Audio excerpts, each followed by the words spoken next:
Hi guys, welcome to Introducing C# Developers to Building Games with Unity. I'm Stacy Hafner, and the purpose of this talk is to walk you guys through the basics of scripting a Unity game. So Unity as a whole can be a little bit overbearing in terms of kind of coming to terms with not only just the engine, as it's insanely robust, but also coming to terms with the different APIs and the different ways that you can go about scripting a game. So I figured before I got started, I'd give you a little bit of background information on me, and then I would jump into the format that this talk is going to follow, and then we'll jump into doing some coding and taking a look at stuff. So I have been doing game development for about 2 years now as a hobby, a side thing, in the evenings. And during the day, I actually work on the .NET team, so I'm kind of jumping around and rather busy in both worlds. I started a studio back in 2015 with my husband, and we've released 3 games now on the Android and PC. And we are currently working on 2 of our more larger games, Operation Brosnadar, which has actually technically gone on hold while we rework some of the mechanics, but the game itself was a pretty good learning curve while we worked to kind of understand the concept of writing an AI and creating a dynamic city that generates every time you go to play the game. So it was one of our more robust multiplayer games. It was a fun game, great learning curve, but like I said, we kind of ended up putting that on hold. So more recently, I'm working on a game called Battletub. So Battletub is kind of just a multiplayer game where you take on toy boats that are driving around in a bathtub, fighting each other, playing capture the flag, team deathmatch, and various other modes while using power-ups. So it's kind of a quirky, fun little game. I'm actually a self-taught developer, and I just kind of woke up one day, I guess about 2 years ago, and decided that I wanted to get into game development, and I wasn't going to make any more excuses for myself, and I cracked open Unity, and I just loved it and haven't been able to stop since. Okay, so enough about me. Let's get into some of the more interesting stuff. So this talk is going to follow a slightly different format. So I'm not going to build a game from scratch. Instead, we're going to talk about events, some of the events that Unity uses in order to build up a game. And what we're going to do is I actually have 2 Unity projects that are open. One's kind of an empty project, and we're going to just explore some of the events and when they trigger. And we'll talk about some of the real-world use cases in which you might use these events. And then we're going to actually jump over to a case study, which I've called Extreme Monster Truck. As you can tell, I'm not the most creative with my naming, but it works. So we'll kind of jump back and forth into both of those worlds. And so before we jump into that stuff, I do want to make sure that I get everybody on the same page on Unity. So we're going to go over just a couple of basics, more around terminology and how Unity kind of handles certain things. So right now I kind of have an empty project here. And then I also have, this is Extreme Monster Truck. So this is kind of the pre-set up world of Unity, and I'm hoping you guys can see this. I did zoom in, so hopefully that works okay. But what you can kind of see when looking at the Unity environment is there's kind of a lot of stuff going on, but on the left-hand side is a hierarchy. And with this hierarchy are a set of, or basically what is known as a game object. And game objects are essentially just a container. And what you end up doing with these containers is you define their purpose by creating what's known as a component. So if we take a look at the camera, for example, this camera is technically just a game object, but what defines it as a camera is the fact that it has these components on the right-hand side under the inspector. You can see there's a camera component, a layer, a flare layer, a lot of other scripts. So you can see there's actually just quite a bit of different components. Some of these are actually effects that are happening to the camera after to make the game render a little bit more crisply. And the effects, as you guys see when I go to play, are actually free as part of Unity's standard library, which is really neat. But like I said, what's basically defining this as a camera is just the components that are tied to it. Every game object is going to have the notion of a transform, and the transform is essentially saying its position, its rotation, and its scale in the game world. So real quick, if we were to create an empty game object, we would see it pop up over here, game object, and you can see that it comes by standard with transform, and we can actually see it in the scene view, kind of hovering in space right here. So this is actually our game object, which has no model tied to it. It's really got nothing tied to it. It just has its position, rotation, and scale. And what we'll do and look at eventually as we're checking out the case study is all of the things that end up making up the different components inside of, or I'm sorry, the different game objects inside of Unity based off of their components. Okay? So that's really kind of the basic thing that you need to know to kind of follow along with this talk and get that base scripting knowledge, if you will. So with that being said, I'm going to jump over to this slide. So what we're going to look at is they're basically events, and we're only going to look at about 4 sections of the events. We're going to take a look at initialization, physics. We'll talk a little bit about input events, but we're really not going to mess too much in that area. It's pretty straightforward, so I wanted to spend more time on the other areas. And then we'll look at game logic. From there, we're going to kind of stop because that'll pretty much take up the time, or at least it should. But what I want to have my caveat as there are actually a lot more of these events. The Unity actually has a really good diagram that talks about them, and at the very end of the talk I'll provide you guys with a link so you can kind of go and look and start working. But the main goal is really just to get you guys going so that you have kind of that core knowledge where you can just open up Unity and start to create a game. And so these are kind of the more common ones. So we're going to start with initialization. So we're going to talk about the concept of awake, on enable, and start. And I'm actually going to slip another one in here and I'll explain why and stuff when we get to that point. But the thing that you need to know is when you have a game object inside of Unity and you push play or you go to kind of start your game, the game objects are going to get initialized. And depending on the state, so if they're enabled or not enabled, either the game object as a whole or the script component of that game object is going to be what triggers for awake, on enable, or start. So awake is going to happen when the game object is initialized. So it's independent on whether or not the script itself is active on the game object. Now that's pretty key. Again, we'll look at a real world example of when you might want to do this. On enable is going to trigger after awake, before start, and that will actually end up triggering multiple times. So if you have a script on a game object and you uncheck the script or you deactivate it, so you can actually do this in code, so uncheck is not necessarily the best terminology, but we'll be doing that in the UI. But if it is deactivated and then reactivated, on enable will run again. Whereas awake will not. Awake is only going to run the one time that the game object is initialized, and then you will never have it run again. And then start will run after on enable, and then that also will run the one time. So let's take a little bit, let's take a little look at what I mean here. So jumping over to the empty Unity project, nothing special going on here. Really, all we have is a camera. I've gone ahead and added a new script. You can just do that by right-clicking and going create new C# script, or if you're using Visual Studio, which is what I'll be using, you can actually create it in there. So pretty standard way of creating a script. Anyway, so this is our example script. What I'm going to do is I'm just going to add a couple properties, or a couple methods. And you know, I just realized I got a little bit ahead of myself. All scripts that exist on a game object have to derive from mono behavior, and that's actually the events that we're taking a look at. So this script, because of how I created it inside of Unity, it automatically derived from mono behavior. So that happened for us, but that's pretty key. If you're going to take a script that you've created and put it on a game object, it has to have mono behavior for the purposes of this. Technically, if you were to venture into networking, it would have a different class, but we'll just table that concept for the time being. Okay, so we'll go public void. We're going to look at awake. So if we do, we'll say testing awake. So all I'm doing here is I've created the method that it would expect, and then I'm just debugging into a log with awake. So if we pop back over to Unity, I'm just going to create an empty game object. I don't really care about naming or anything because this is a test.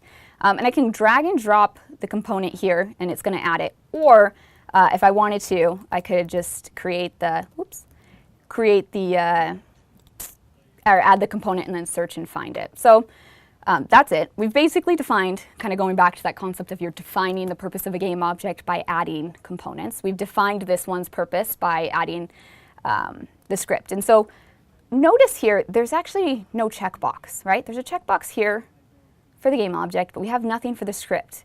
That's because, again, awake will run when the game object is initialized. You're not allowed to, or not that you're not allowed to, but if you had the script disabled, it would still run anyway. So it doesn't matter. So the editor just kind of hides that from you. So if we hit play, and so the reason I don't see anything here is up here you can kind of do some filtering. Apparently I have my warning messages filtered off. So if I just click that, I can see testing awake kind of popped up. So I can see that the game object was initialized, happened really fast, and then we saw the awake method. Now if we stop this, so remember the next two that we talked about were on enable. Oops, helps if I spell it correctly. I'm just going to pop up here and save some time here, testing enable. And then our other one, public void start. And then we'll do. Okay, so again, these are the three that we talked about, awake, on enable, and start. Now if we could come back here and push play, you can see in our app that we had awake, enable, and start go. Now you can also tell, or in our game I should say, you can also tell there's a little checkbox here. Which wasn't here before, and that's because now we have methods that would not have run had it not been checked to begin with, which we'll take a look in a sec. Now if I uncheck this, which can be done in code, it'd be you're just deactivating it, and I check it again, you can see start did not run, but on enable did. So that's a good way to kind of feed in code that maybe you want to run every single time the script is reactivated. As opposed to start just happening the one time that it's been activated. So the other thing that I want to show you, and I'm going to deviate just a hair away from the initialization scripts, because this is a lot farther down the stack than what we'll be talking about, but I think it's kind of important to know, since we just talked about on enable, there's actually an on disable. So this actually happens, like I said, farther down the stack, but I think I can still kind of explain it. Okay, so we have on disable. I'm going to go ahead and push play. Actually, I'm going to uncheck this so you can see the other behavior. So I'm going to push play. You can see awake is there. If I check it, we've got enable and start.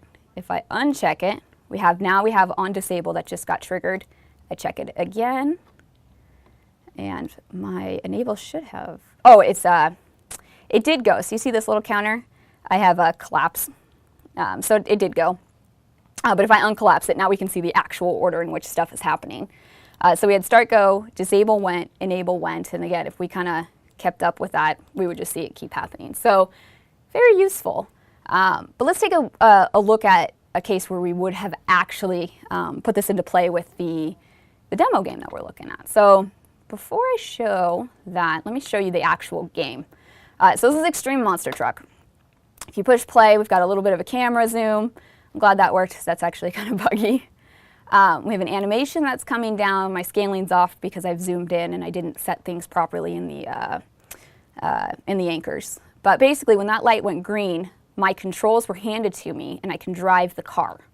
You can see I'm kind of moving around here a bit. I've got some steering stuff that's going, I've got some momentum that's happening, and I've got some particle stuff that's occurring behind. So we'll take a look at some of this behind it. So the other thing you'll notice is when I go through these little checkpoints, a new one of these ends up getting created. We'll also take a look at how that happened and some of the concepts behind it. So that's basically the kind of bare bones of Extreme Monster Truck. And right now I'm pushing the space bar, which has eventually caused this to stop. So we'll also look at how something like that gets done.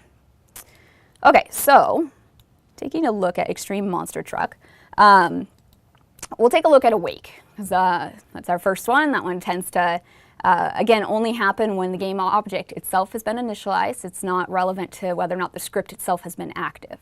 A time in which you want to do this is if you need to follow something that's known as a singleton pattern. So with Unity, if you have a script and you want it to inherit from mono behavior, you can't turn it static. And you can't turn it static because you can't instantiate a static object, whereas you would actually need to with Unity if you had it tied to a game object. So the way around this is a singleton pattern. Now, this is very common for when you're doing something that's handling the game management. So if you have a class that's starting, stopping the game, maybe pausing it, kind of that general basic stuff, you'll tend to want to use this in some cases with the singleton pattern. So the way that this gets done is you have basically have a public static game manager. So you set the instance to be null, and then you essentially do a check inside of awake that checks whether or not the instance is null. If it is, then it sets the instance to this. If it's not null, then it's going to go ahead and destroy it. So it's just going to basically do some logic that makes sure this is the only one that exists. So that's all done in awake. Now, if we wanted to take a look at something under start, so I'm skipping on enable because I actually don't have a good pattern for that in the game. So we're going to kind of skip over it, but hopefully watching that flow and kind of talking through it will help with that real world case. Something that comes to mind is maybe if you're enabling or disabling spawning. So maybe on disable you would kill off spawning, and then on enable you would trigger that spawning up again. That could be a scenario where maybe you'd want to alternate between them. So the game manager, I kind of talked about the singleton side of it. We'll talk a little bit more about the stuff that's inside of this class, but it's basically managing the basics of kind of starting and stopping the game and checking whether or not it's running. Car controller, on the other hand, is actually the class that's managing that car movement that's happening. So it's controlling the vehicle, and it's playing around with physics and kind of setting the rotations and things like that. And as we start to dig through these other areas, we'll take a look more in how that's being done. But for the time being, we can take a look at start. So again, it starts happening when the script is first enabled on it. And what I'm basically doing is I'm setting the car's rigid body center of mass. And to explain the concept of center of mass, if you think about like a typical car tends to have the motor kind of sitting somewhat lower to its center of mass, and the gas tank is kind of towards the back, and it's sitting a little bit lower. So the car itself tends to be kind of lower heavy.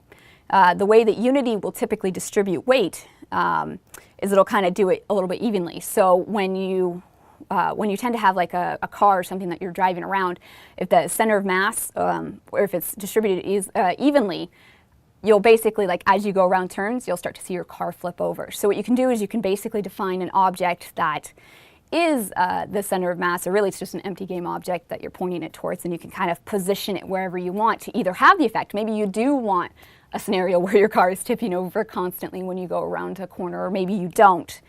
So you would position it a little bit lower, which is actually what I had done with this game. If we take a look at it, I just have an empty game object. You can see all it has is the transform, position, rotation, scale. That's it. But its positioning is what's important, because that's helping Unity distribute it so that my car doesn't flip over when I'm going around those corners. I actually never had the car flip over once I set this, which for me was the ideal behavior in it. So basically what I'm doing in start is I'm saying, hey, car rigid body, which is a physics component, or tells it it's a physics component. I guess that's a decent way to put that. Your center of mass is going to be this game object. So I'm just basically saying, find your child that's named center of mass, and then get its positioning, its local position. So basically its position relative to its parent. And then the other thing that I'm doing is I'm just getting a terrain texture name. And this actually, it's not really that important for the purposes of this. But basically what that's doing is that's just helping me change the particle color, the stuff that was coming up behind the tires, from brown to green, depending on if I was on dirt or if I was on grass. And the reason this is sitting here is just because I want to get whatever it's sitting at. So with this being here, I could take the car and put it over grass, and I would still have like the green colored particles pop up right away by having it in start.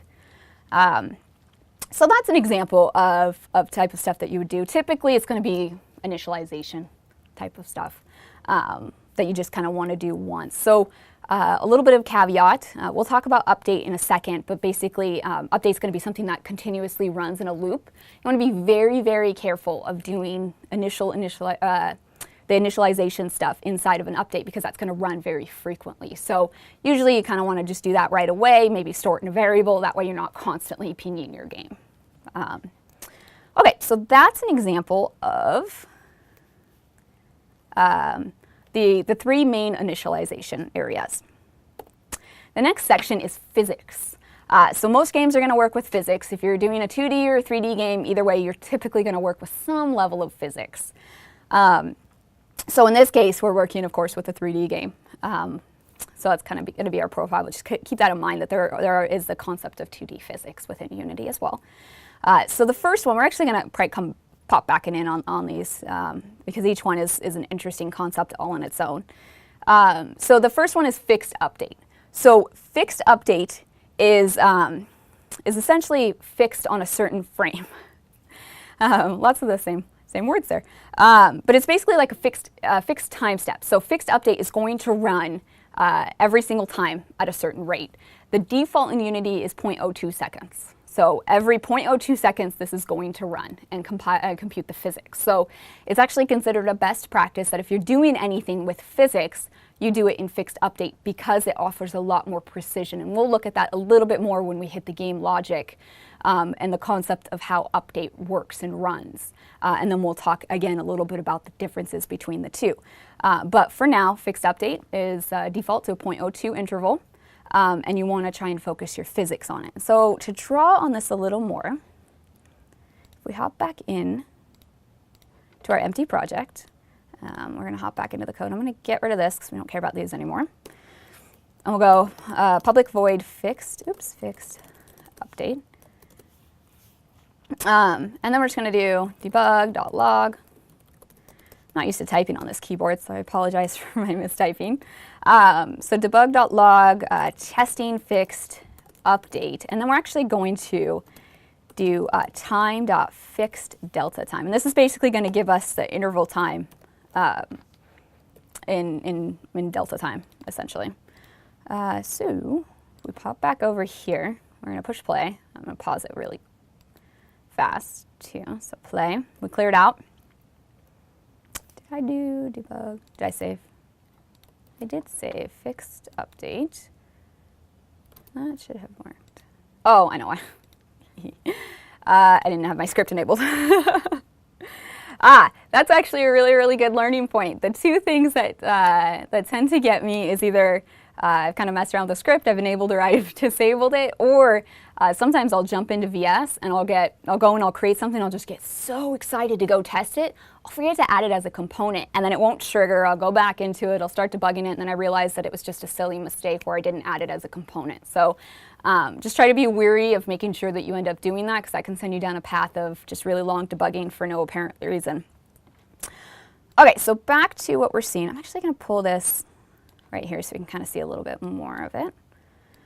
So you can see I've got the game paused, so it's not happening anymore, but you can see that it was constantly calling that fixed update, right? So it's running on a loop, and it's running every 0.02 seconds. So again, you want to tend to focus physics in this area.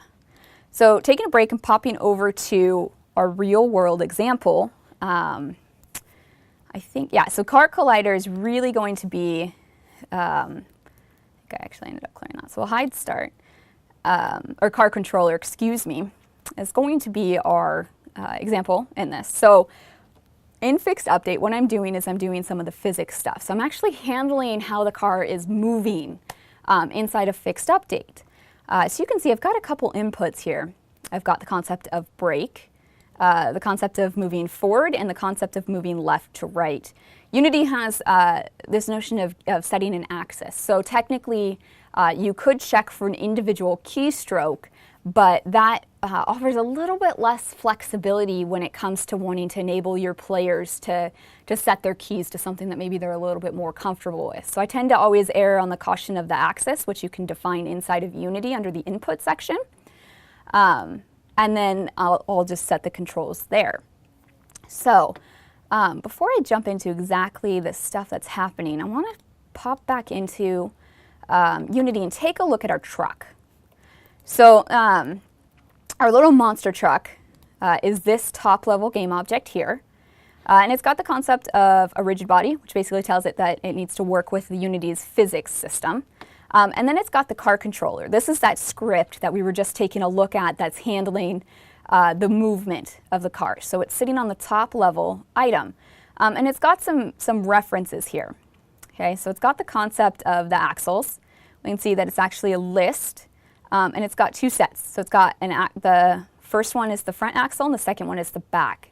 And what I've done is I've set it to say that the motor, which is going to handle the pushing the movement of the car. So in I guess Unity's world, it's motor torque, and when you apply the motor torque to it, a positive number is going to move it forward. A negative number is going to end up moving back. What I've basically said in this is I only want my front wheels to control the momentum of my car, and I don't want my back wheels to do it. I could easily change that with how I've written it. If I select that, then the momentum is actually going to, or the motor torque is going to be applied to both wheels. So it's really, it comes down to what's the behavior that you want for your car, which is nice. So I'll take a look at how this is actually set up on the code side here in a second, but that's the axle information. And then I actually have another list of environment particles.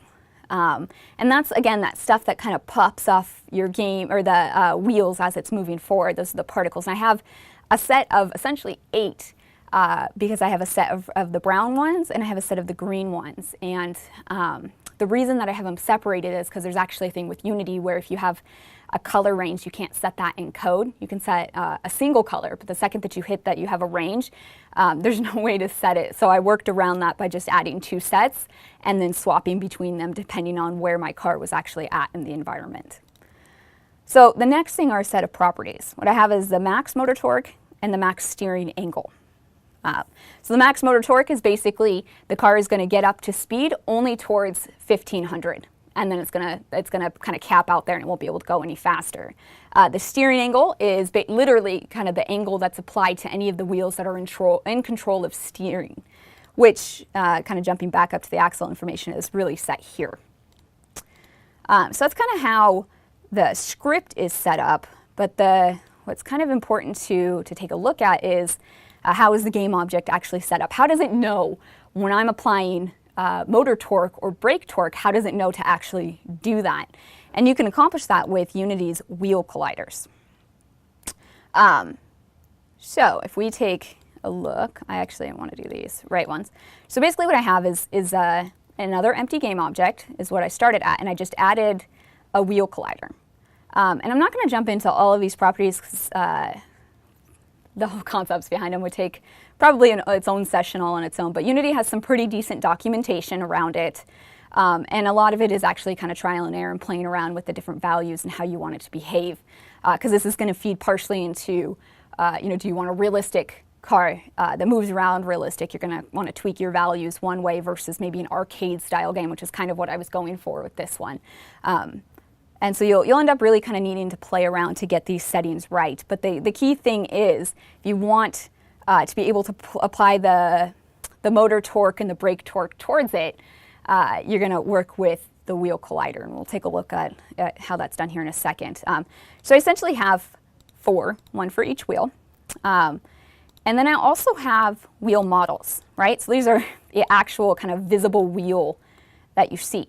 And I got one for the front, the right, and the left. And so I actually have these as separate game objects because when I had them all as one, Unity was behaving kind of weird. So the second that I separated them out so that the wheel collider was kind of on its own thing, the car started behaving a little bit more normal. And the more documentation that I read on how to properly set it up, that's what everybody was doing. So it's really just Unity kind of behaving a little bit off if you end up having that all on one. Okay, so that's really the most important part of how the vehicle itself is set up. If I come back into fixed update, we can basically look at how I'm setting the motor torque or the brake torque. And the key thing to understand here is If you're applying motor torque, so you're basically providing rotational force to your wheels, to those wheel colliders, I should say. So not the meshes, but the wheel colliders themselves. You'll get up to a certain point, and then maybe you want to brake. So in this case, I have the space bar set to braking.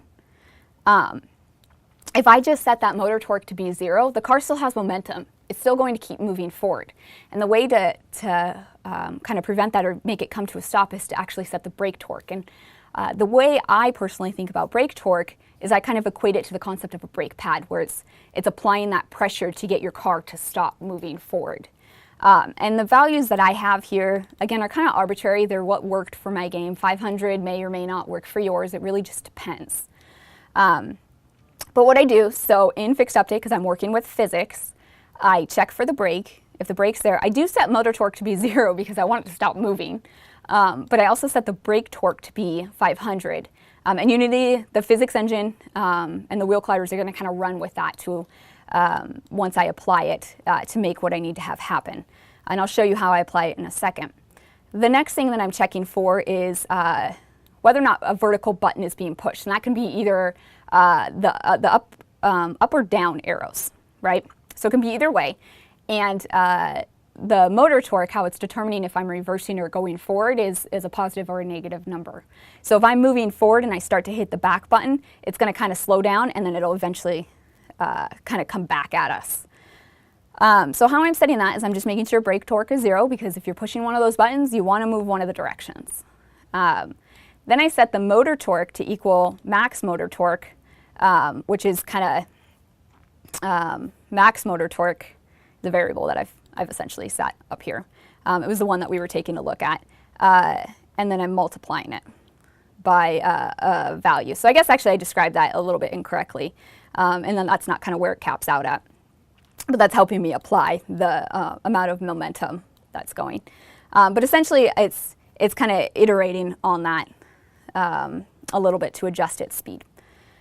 So the next thing is the input, which is horizontal. So that's checking if I'm moving left or right. And when you'd move left or right, you're really going to want to adjust the steering angle. And so that's really what's being done here is I'm setting a steering value. And I'm doing something very similar to the motor torque. And then I'm just kind of doing a loop. And what I'm looping through is all of my wheels that exist in axle information.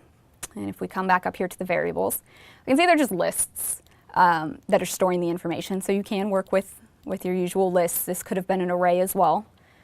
But it's looping through, and it's just checking is that steering property that we looked at, is that enabled? And if you are, we're going to just set the wheel collider's steer angle to be whatever the value is.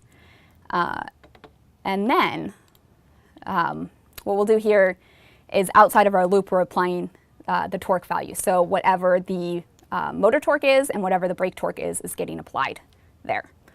And that's pretty, I mean, it's very straightforward compared to what we were just looking at, essentially, which is we're kind of taking a look at the wheel colliders and then doing the rotation stuff. So hopefully that kind of helps explain physics and a little bit around kind of setting up a car and getting it to work. So if we jump in, sorry, back to here. So the next one on our list is yield wait for fixed update. I'm actually going to just kind of skip over this because we're going to talk about the concept of coroutines shortly. And when we do, yield wait for fixed update is going to make a lot more sense. So we're just going to kind of skip over it for now. The next concept is on trigger. So on trigger is basically a physics check that can happen inside of Unity. So if we kind of, it's moving a little bit slow. So Unity has a concept of colliders. And a collider is basically kind of a defined space. They have different primitives. In this case, we have the box collider. And you have an on trigger, which basically just means you can kind of pass through it and it's going to execute an event. So in this case, for our checkpoint, if the car passes through it, then the trigger needs to have something happen to it. So there are a few different methods that can happen in the checkpoint. So if we take a look at the checkpoint class, we have on trigger enter. So on trigger enter is basically the first time it passes through, it'll trigger it. On trigger stay will execute while it's sitting in it, and then on trigger exit will execute after it exits. So really all I'm doing here is I'm checking to see if what came through it was the car, was the player. And then executing a set of code. Okay guys, so we were talking about on trigger and on collision, which are our last two physics areas that we're going to take a look at. So if we kind of pull it into our current game, which is the Extreme Monster Truck, and we take a look at how the checkpoint is set up, we actually have two colliders sitting on it. And I did this for demonstration purposes, and really, if you were to set one of these up, you would probably add the second box collider, because that's going to prevent having something that's not a trigger is going to prevent a vehicle from being able to go through it. We'll take a look at exactly what I mean here in a second. But basically what you have is you have a component that you can set up, and in this case I have a box collider. And for this middle section, which is the pass-through that a car needs to do, I have is trigger set. I can actually tell my computer's doing some weird coloring. I apologize for that. Not sure what's going on, but hopefully you guys can still see what's happening. The second collider that is there does not have this trigger set. If I hit edit collider, I can actually see it's somewhat invisible, but it's sitting inside of it, so it's a different square. So to show you the actual mechanics behind the game, if I push play, I should have had a switch for this so that I could skip the animation. Sorry about that. That was kind of an oversight on my end. Okay, so if I go towards this, pay attention right here where the checkpoint is. Second that I pass through it, hitting the brake to pull it back, another checkpoint was created. That's because I have code that's checking for on collision enter and saying, hey UI, go and create this new thing and start another timer. Now if I turn around and I come back at this, and I'm shooting for this, this is where I had the other one that wasn't a trigger set, you can see the car kind of bounces off of it. That's because it's kind of a collider in the more traditional collision detection sense. If I go to this other side over here, and I try to do the exact same thing where it doesn't have one, you can see I can just pass through it. So it's a good way to kind of create a little bit of the physics in the sense of how maybe two objects that collide interact. Either you can have the concept of a pass-through and just a trigger or a set of events, or you can have the concept of kind of bumping into it or colliding into it. So again, to kind of pop over to the code side of how this is set up, I have the checkpoint, which is that model that you guys see in the other game basically has this script component tied to it. I check for two things. One, I check to see is it the next one up, and that kind of prevents the person driving around from cheating, skipping all of the checkpoints and going straight to the end. It'll actually, the logic that I have built out will look for the next one down the chain.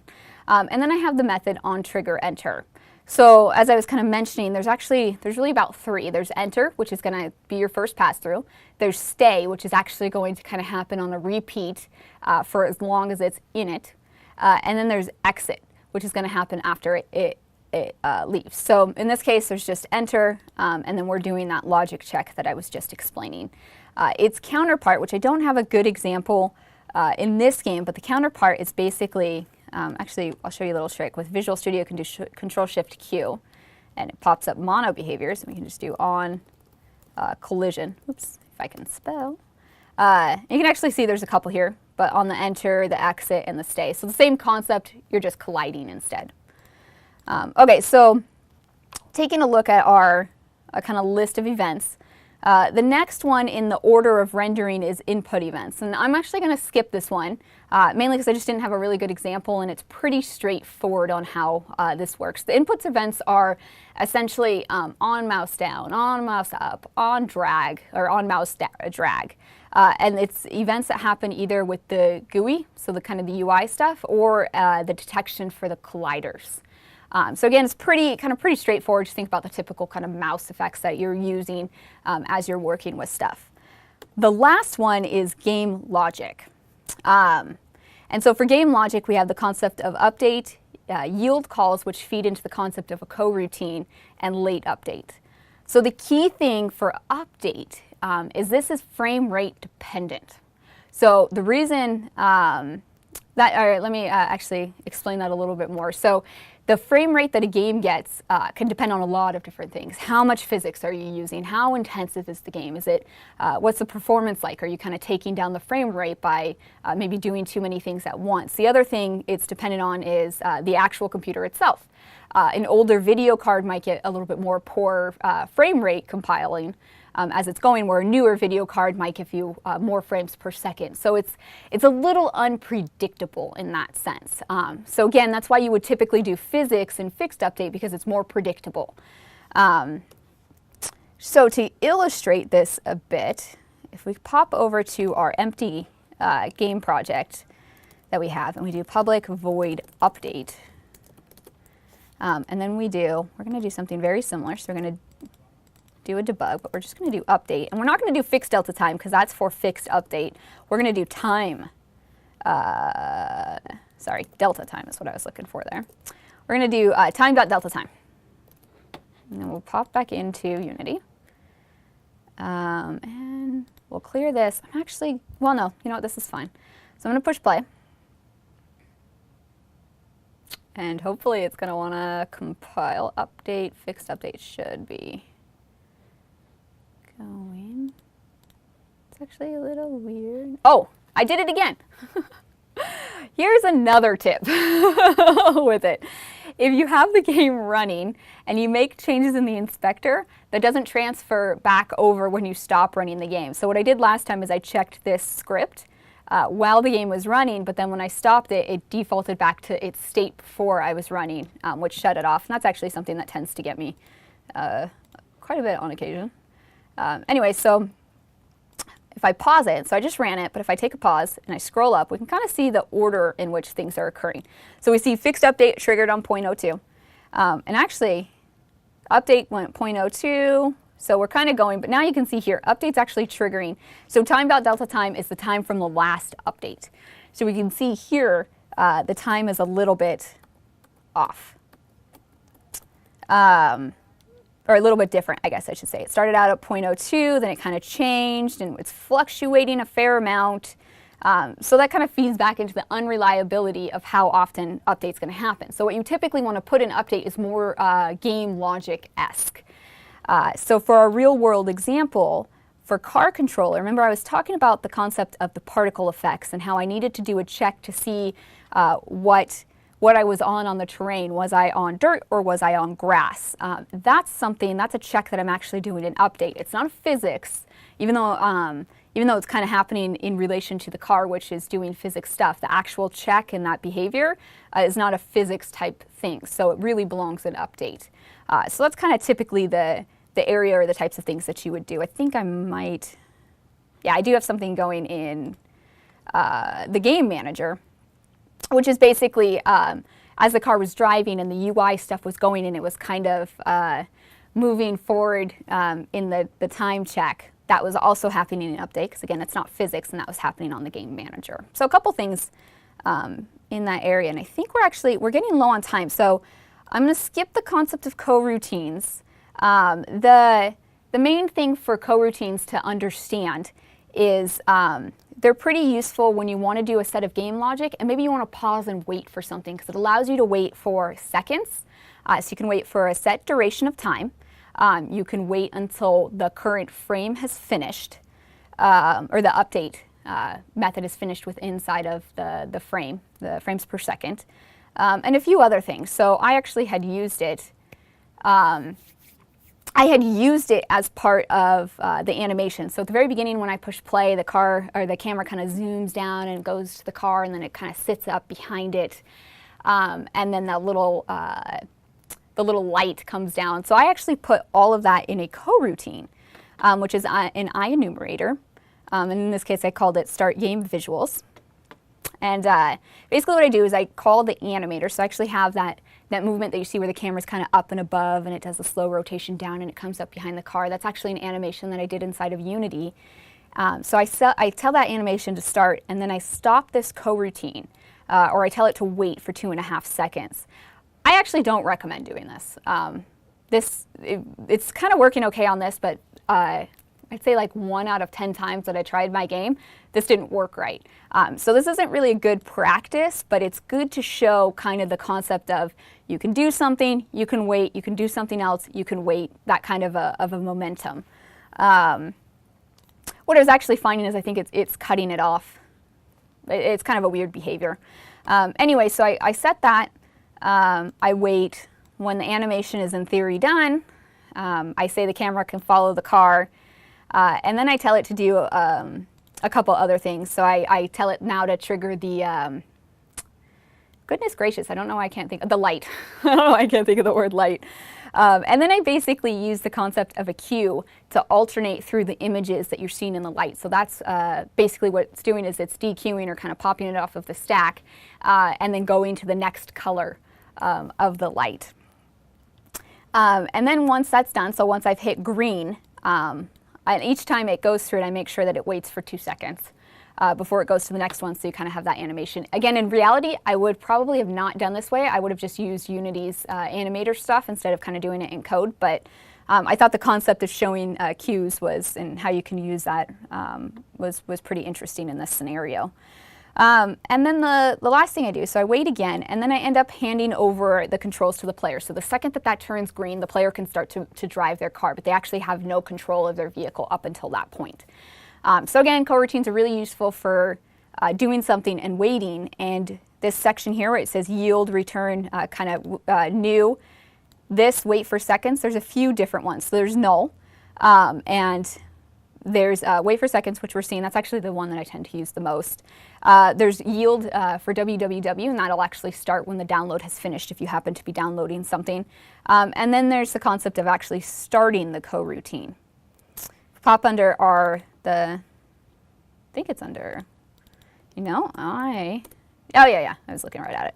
Under my start game, I just do start coroutine, and then the name of it, and then that's what actually ends up triggering all of this. So it's pretty handy. It can be a little bit more handy for doing animations over time. So if you're doing the concept of lerping, which is like I have something that's in this position and I want to slowly move to, this other position over a set of time, you can do that in Update, or you could actually technically do that in a coroutine if you had wanted to. Okay, so popping back over, Update. So our last one is late update. So late update will actually happen after Update has everything in Update has finished. So let's say in this case, actually, I have a grand example. So with Extreme Monster Truck, I'm actually going to stop and start so you can see this as I'm going. So we go over to the game, push play, and I hit the play button. You can see the camera is kind of moving down. I almost wish that bug would have happened so you could see. But basically, what happens is as this light is going, there's a point where the camera actually locks onto the car, right? And that's here. Now, the logic for the camera locking onto the car is done in late update because I want the camera to move and look at the car after all of the update stuff has finished, after everything's kind of stable for that particular frame, if you will. And so the last piece of code we're going to look at is the late update. So that's exactly what's happening. So my camera has all of those other components that you saw before, but it also has the camera follow script sitting on it. And then that has a late update. And that's basically all it's doing is saying, checking to see, can I follow the car? In other words, have like my animation stopped and it should be locked on is essentially what that was. And then it's just setting the camera's position relative to the car, and then it's making sure that it's looking at the car based off of the values that I'm setting, and that's it. So that's pretty much it for kind of the main sets of the events that we're going to take a look at. Like I mentioned earlier, there's a lot more to this, and it tends to get a little bit complicated. My recommendation is if you're kind of just starting out on Unity, just take it slow, start learning things bit by bit, and don't get overwhelmed with the APIs. Actually, had somebody kind of stopped me in the hallway earlier today and said they tried to make a Hello game with Unity and got that up and running, and then they felt like they were just tossed over a cliff because of kind of the APIs. And I can understand that feeling. So hopefully at the end of this, I've kind of given you guys the tools to get going and start to learn. I do have a set of resources to help. So if you want to get the Unity engine, you can go to unity3d.com and that'll grab it. With Unity, if you're installing it on Windows, you're going to get Visual Studio Community as an option for you to include as part of the download. If you happen to be on Linux or Mac, you can actually use Visual Studio Code. And then Unity also comes with Mono Develop as well, if that's your preference. The Extreme Monster Truck source is live on GitHub, so you can take a look at it and kind of dive a little bit more deep into the code that we went over briefly and see how things are really set up in that project. And feel free to extend it or do whatever. And then I also have a link for the full execution order. So this is, we looked at a very small subset, and I didn't quite talk about all of the different paths. So if you go and check this out, it's a lot longer of a graph, and it's going to go a little bit more into detail about what we talked about and a lot of other stuff that's going to come in handy. If you have any questions, feel free to find me on Twitter. Also, if you happen to create anything and you want to show it off, I'm always happy to see the cool things that people are making. So feel free to reach out. And thanks.